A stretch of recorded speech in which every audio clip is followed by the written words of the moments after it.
কর্মহীন মানুষ কাকডাকা ঘুরে ওরা রাস্তায় বেরিয়েছে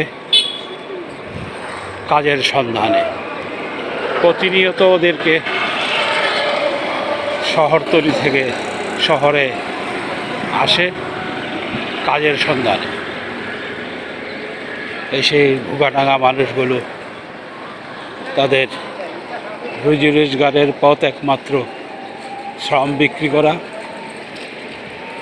ভিডিওটি শেয়ার করুন, সবাইকে দেখার সুযোগ করে দিন, সাবস্ক্রাইব করুন।